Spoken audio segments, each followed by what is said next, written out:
Sa pong pinagpalang araw sa bawat isa ang ating ipinaparating. Ang ating pong pag-uusapan ngayon ay may tema na nangangailangan ng patnubay at gabay ng mga magulang. Ito po isang babala para sa ating lahat. Ang buwan po ng Pebrero ay malimit na pinag-uukulan at pinag-uusapan ang pag-ibig. And this is what they call Love Month. And we can only guess at how many illicit affairs are happening by disrespecting God's beautiful gift of sex. Sa mga buwan na kagaya nito, tila man din marami ang mga tao, lalo tigit sa maraming mga kabataan, ang nagkakaroon po ng tinatawag na pag-disrespect sa tinatawag po nating the beautiful gift of God, which is sex. A lot of people, especially teenagers, believe that sex is everything. It is everything that gives meaning to life, or that sex is the most satisfying wonder of life. Yung po bang nasa kabataan, malimit po ay sila ang nagkakaroon ng ganitong paniniwala na ang kanilang paniniwala ay sex will really satisfy. It is the most satisfying wonder of life. Dahilan sa kanilang maral kabataan, dahilan marahil sa kanilang kapusukan, ay nakikita nila na tila man din ito ang makapagbibigay sa kanila ng greatest satisfaction, meaning of life. And this is actually what we are going to be looking today in our series called Finding Meaning in Life. At tayo po nasa pang-apat na bahagi na ng ating pag-uusap po. At ating napag-usapan sa nakaraan, yung part 1 natin ay sinabi natin, ironically, to destroy your life, let pleasure guide you. Actually, Solomon is saying, do not let pleasure guide you. Sa ating pong part 2 ay sinabi natin, ironically, to destroy your life, let success consume you. Actually, Solomon says, do not let success consume you. And last time po, pinag-usapan natin sa part 3 na yung buban sinasabing, ironically, to destroy your life, walk alone in life. And Solomon says, do not live life in isolation. At sa araw pong ito ay atin namang pag-usapan, yung po bang tinatawag nating in an ironically to destroy your life, disrespect sex. And Solomon says, do not let sex saturate your mind and life. If you want to find meaning in life, do not let sex saturate your mind and your life. Alam po natin lahat that sex is part of God's creation. It is a wonderful and precious gift of God to human being. Since it is a part of God's creation, we believe that sex is good and holy. Before we look at Solomon's journal, which is yun po nga po ang ating tinitingnan sa mga ilang panahon na ating pag-uusap tungkol po sa finding meaning in life, meron po akong gustong talakhayin sa inyo na foundational truth about sex. At ito po'y sa creation ng ating Panginoon Diyos. And I would like to speak to everyone that sex is a part of God's creation, not punishment. Ang tingin ng iba sa tinatawag po nating pagiging sexual being at sa sex, ito po ay tila man din parusa ng Diyos na meron tayo nito. Kaya ang sabi ng iba, ito'y nagpapahirap sa akin. Sana kung wala ito, baka ako'y malayo sa maraming mga tukso. Well, sex is part of God's creation. It is a part of God's intended plan sa buhay ng tao. At ito po'y pinalaan ng Diyos bago pa lamang magkasala at mahulog sa pagkakasala ang tao. Even before the beginning of sin. At tunay nga po na bilang bahagi ng creation na ito po'y pure, dalisay, sex is beautiful, it is good, and it is holy.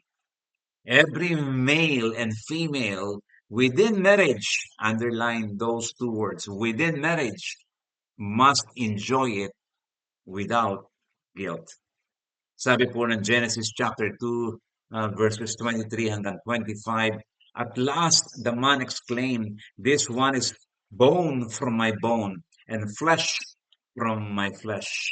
She will be called woman because she was taken from man. God's intention is that God took bone and flesh from a man and called her a woman. This points to a biological restraint. Ang kinuha po ng Diyos sa lalaki sa kanyang bone and flesh ay tinawag na woman. This is the biological composition or biological dynamics po ng creation, male and female. God took from a man and called her a woman, yung pong bone and flesh, kinuha niya sa lalaki. If we will continue reading chapter 2, verses 23-25, this explains why a man leaves his father and mother and is joined to his wife, and the two are united into one. Now the man and his wife were both naked, but they felt no shame. It is very clear, mga kamag-aaral, that a man joins his wife and the two, the male and the female, the two become one. Now this refers to an exclusive relationship. Sila lamang dalawa, isang lalaki at isang babae. If we read chapter 2, verse 24, it says, that is why a man leaves his father and mother and is united to his wife, and they become one flesh. Adam and his wife were both naked, and they felt no shame. Sex is only for those one flesh partners under God's marriage covenant. As such, they can enjoy the gift of sex with no shame. At nakita po natin ito sa Genesis bilang foundational truth about sex, na ito po ay talagang ninais ng Diyos, pero under God's marriage covenant, and that is the basic meaning of one flesh. May unang nagkasal sa tao, walang iba kundi ang Diyos. At sila'y pinagsama. They become one. The two become one. One flesh. And to learn from other people's mistakes, moving forward, Solomon testified concerning the ugliness of not taking God's design for marriage. Punta na po tayo kay Solomon at titingnan po natin ang kanyang journal about this issue. After laying down the foundation, the creation foundation, about God's intention for sex, ay atin po namang tingnan ang sinabi ni Haring Solomon. Now, it is important to understand that sex for Solomon is something that he struggled with. Some people might imagine that Solomon must have been very happy having 700 wives and 300 extra. Ang dami sigurong nag-aakala na siya'y naging napakasaya, naging napaka-meaningful ng buhay niya, having 700 wives and 300 extra. And some might be jealous about this. Might be jealous kay Solomon. Did Solomon say it was great having them all? Listen to what he said and to his wise counsel. Ang sabi po niya sa Ecclesiastes, and let's read his journal now. Ecclesiastes chapter 10 verse 9, ang sabi po niya ay ganito. Live happily with the woman you love through all the meaningless days of life that God has given you under the sun. The wife God gives you is your reward for all your earthly toil. Now, hindi po niya sinabing, well, you know what? Maybe I'm the happiest man in the world having 700 wives and 300 extra. Kasi kung talaga pong yun ang kanyang testimony, kung yun ang kanyang patotoo, hindi po niya ipapayo. Ang sinabi niya sa kanyang journal, Ecclesiastes chapter 10 verse 9, live happily with the woman, singular, you love. Through all the meaningless days of life that God has given you under the sun. Maybe this life is meaningless under the sun, but one thing is good. Live happily with the woman, singular, you love. And the wife God gives you. So makikita po natin dito na tila man din hindi po nagyabang at hindi po idineklara ni Solomon na, you know what, I was having fun. I was having a great time after all. Well, sa akin pong palagay, in the long run, maaaring hindi po talaga siya natuwa sa kanyang naging desisyon. In the end, he felt so empty about his understanding of sex.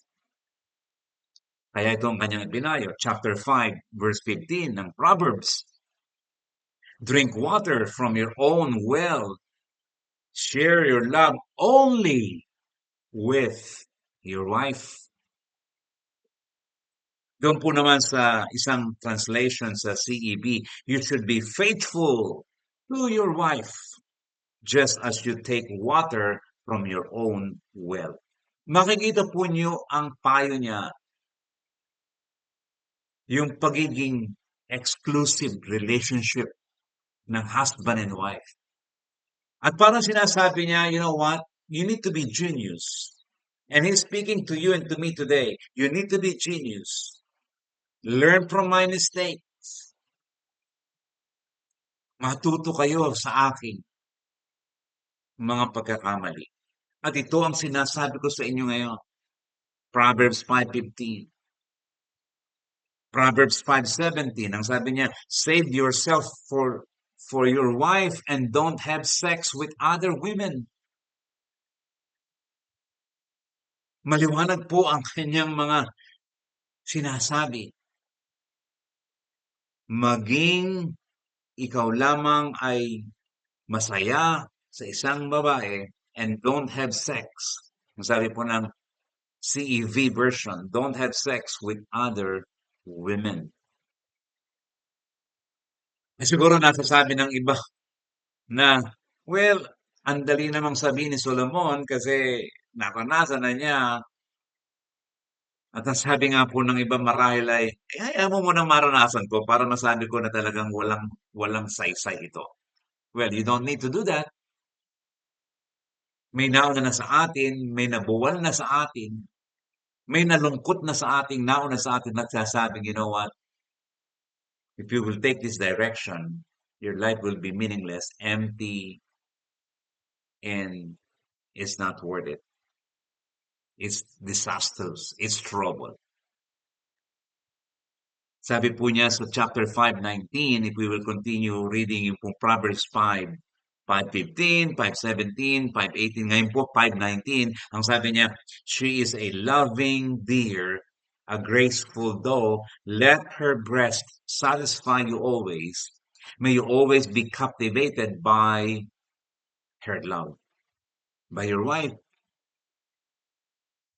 Sino pong magsasabi na talagang hindi masarap magbasa ng Biblia at boring ang Biblia? Very practical ang sinasabi po sa atin ng salita ng Diyos. Ang sabi po ng Contemporary English Version sa Proverbs 5:19, she is beautiful and graceful, just like a deer. You should be attracted to her and stay deeply in love.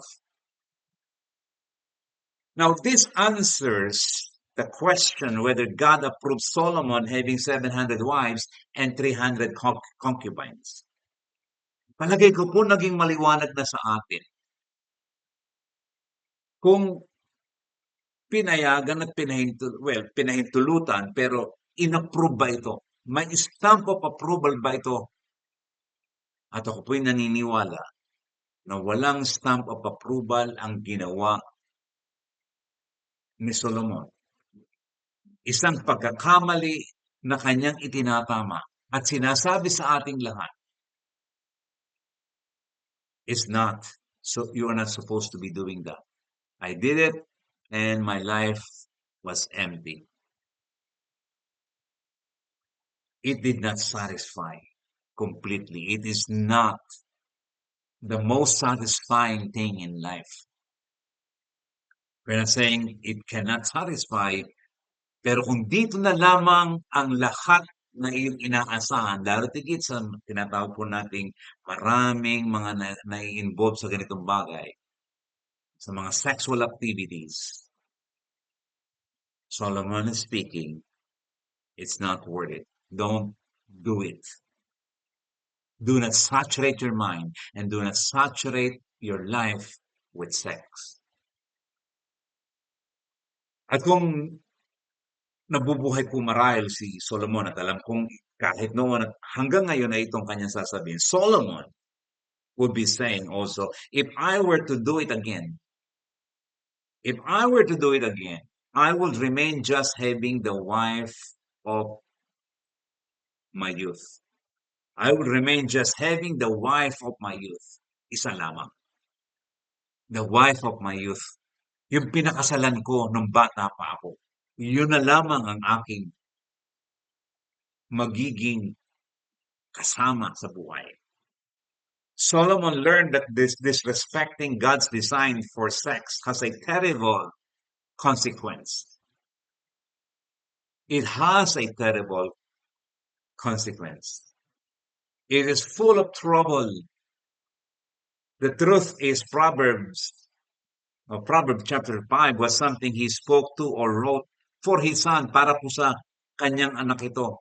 If you can see chapter 5 verse 1, he spoke to or wrote for his son, whether biologically or maybe to everyone, na parang itinuturing niya tayong anak.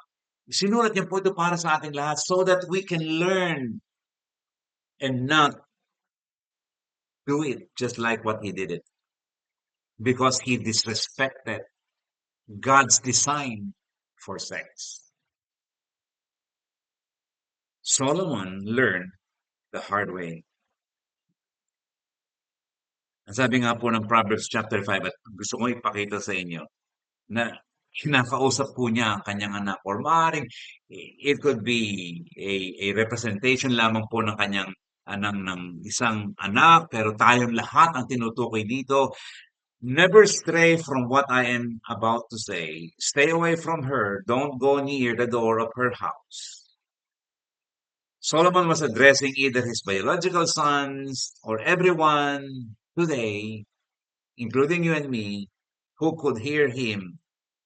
At ang sinasabi niya, pay attention to what I am going to tell you. Listen to my bitter experiences.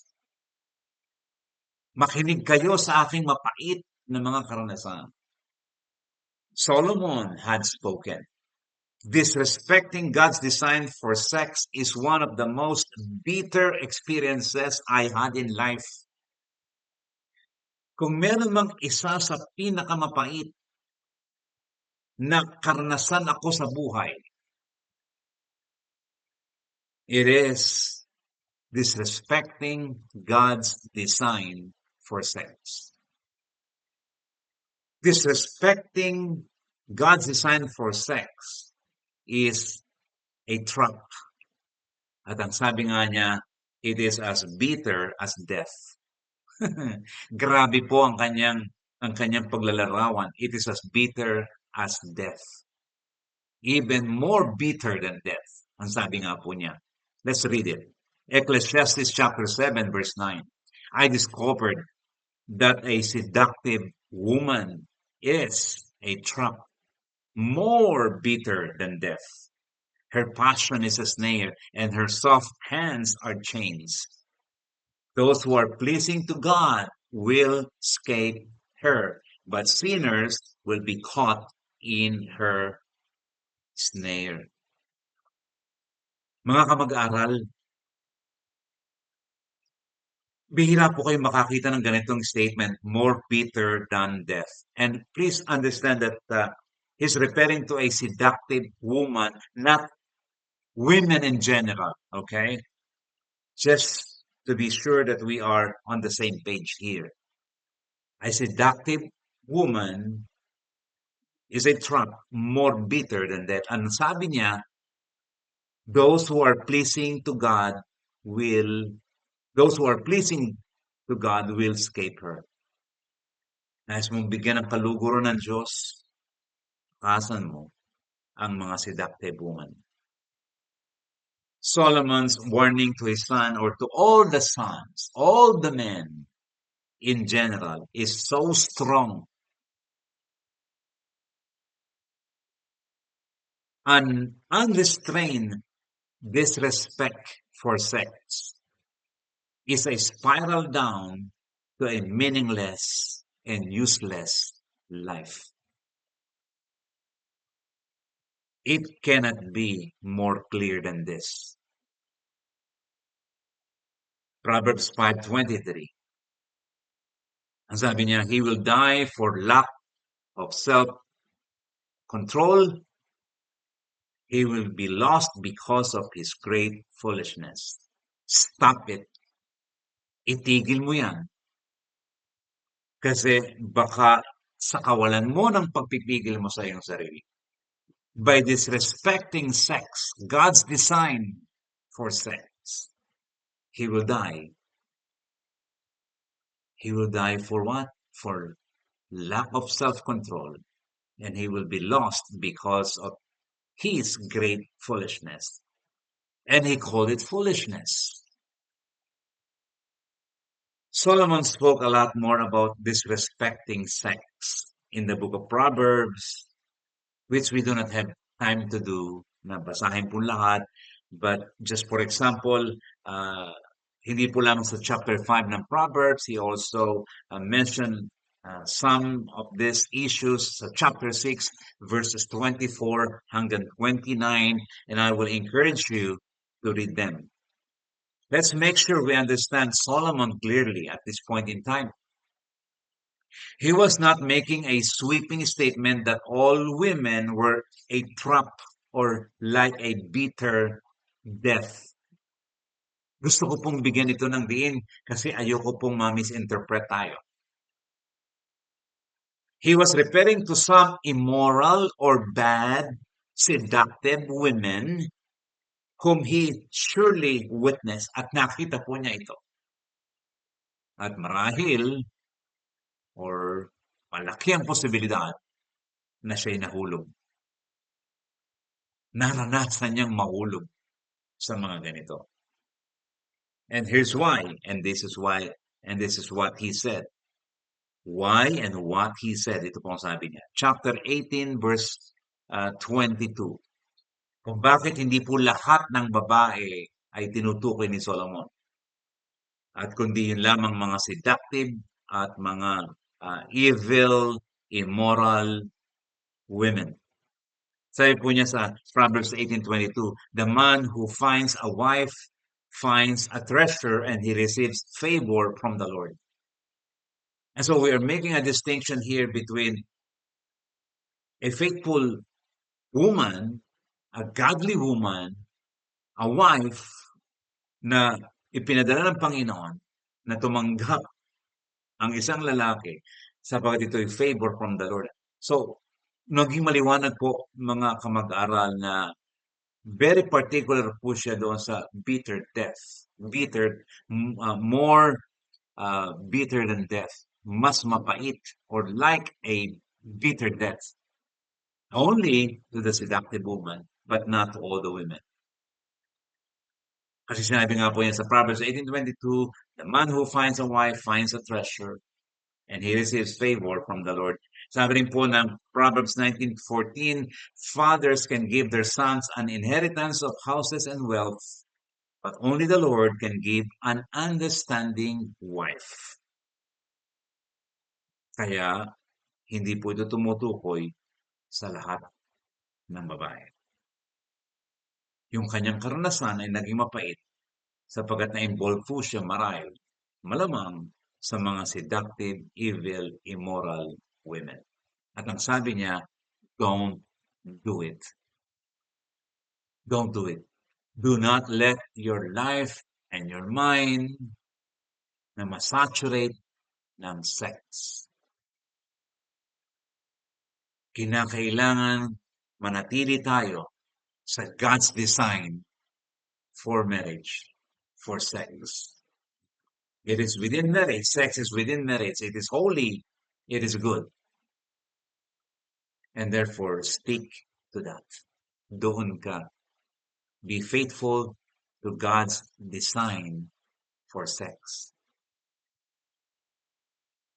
Mga mag-aaral, ako po ay nakakita ng isang tula na nakita ko po at nabasa ko at I really like this. At ito po ay sinulat ng isang lalaki. Ang pangalan po niya si Harry Hollis Jr. At ang kanya pong kinompose na tula ay Thank God for Sex. Siguro yung iba parang ano sabi? Thank God for sex. And let me read to you ito pong kanyang sinulat, which is very foundational, which is, I believe this is very aligned to God's creation intention sa tinatawag po nating sex and sexual life. Tingnan po natin ang kanyang tula. Thank God for sex. Lord, it is hard to know what sex really is. Is it some demon put here to torment me, or some delicious seducer from reality? It is neither of these, Lord. Sex is life, not all of life, but wrapped up in the meaning of life. Sex is your good gift, O God, to enrich life, to continue the race, communicate, to show me who I am, to reveal my mate, to cleave as one flesh. Lord, some people say sex and religion or God don't mix. But your word says sex is good. Help me to keep it good in my life. Help me to be open about sex and still protect its mystery. Help me to see that sex is neither demon nor deity. Help me not to climb into a fantasy world of imaginary sexual partners. Keep me in the real world to love the people you have created. Teach me that my soul does not have to frown at sex for me to be a Christian. It is hard for many people to say, thank God for sex, because for them, sex is more a problem than a gift.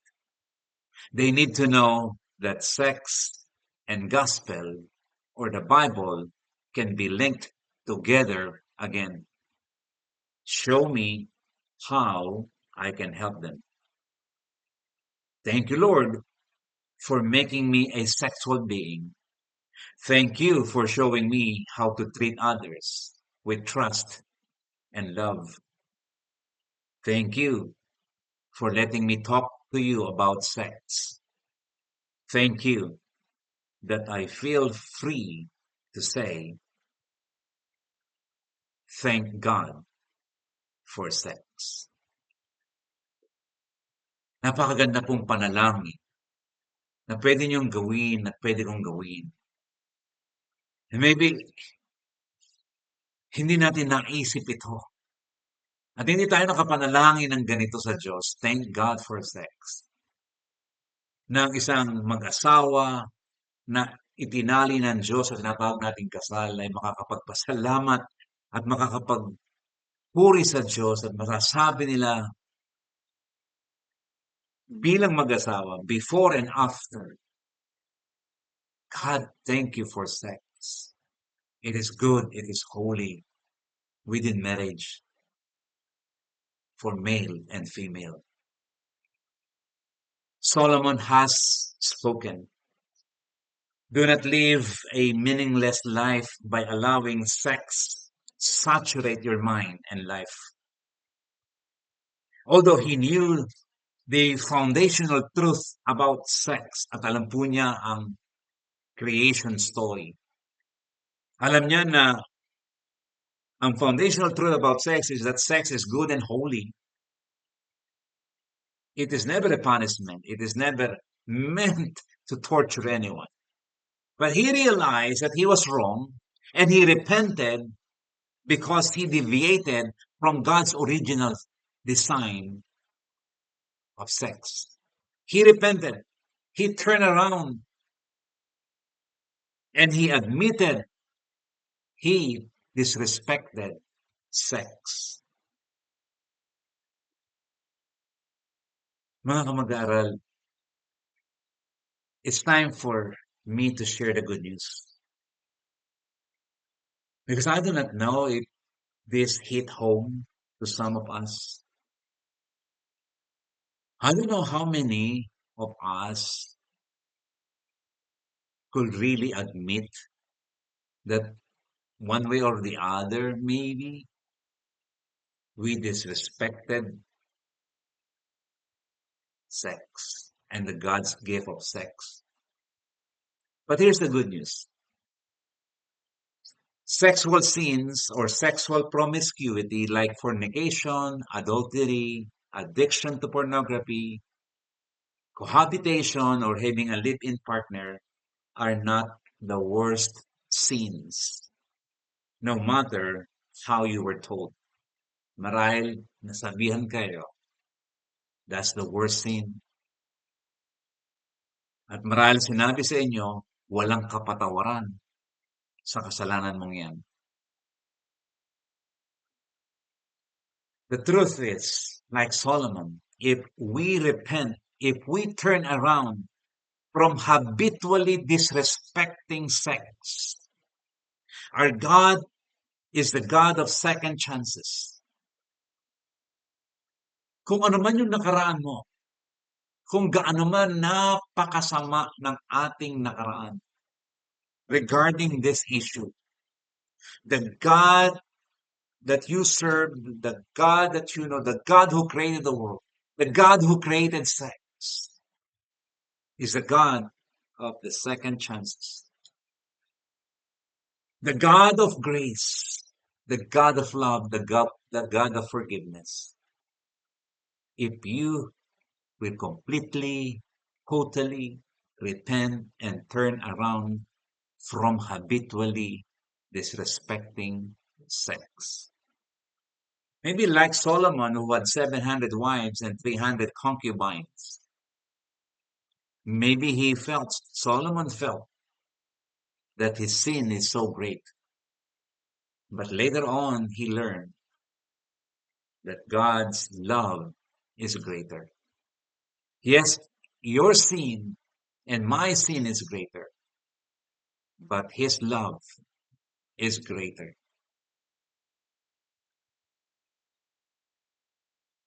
No one would ever find the true meaning of life if their minds are fixated on a lie that sex is the most satisfying thing in life. No one would ever find the true meaning of life if their minds are fixated on a lie that sex is the most satisfying thing in life. Let me remind you and refresh you of Solomon's final conclusion: fear God and obey his commandments, and you will find meaning in life. Muli po, ang inyong lingkod ay nagpapasalamat sa inyong patuloy na pakikipag-aralan at patuloy po na ah, pakikiisa sa mga ganitong pag-uusap. Masa po ako na nakatulong po ito sa ilan sa atin na mayroong pinagdadaanang issue na kagaya nito. Masa po ako na tayo lalaya. Maasa po ako na sa pamamagitan ng kapangyarihan ng Diyos at hindi ng kapangyarihan kundi kapangyarihan ng Espiritu ng Diyos na bumabago sa mga taong lumalapit at nagpapakumbaba sa Kanya, that we will all stop disrespecting sex. Atin pong patuloy na ibinibigay sa Diyos ang pinakamataas na papuri. At muli po, nagpapasalamat sa inyong lahat. Hanggang sa muli, Jonathan Aureliano.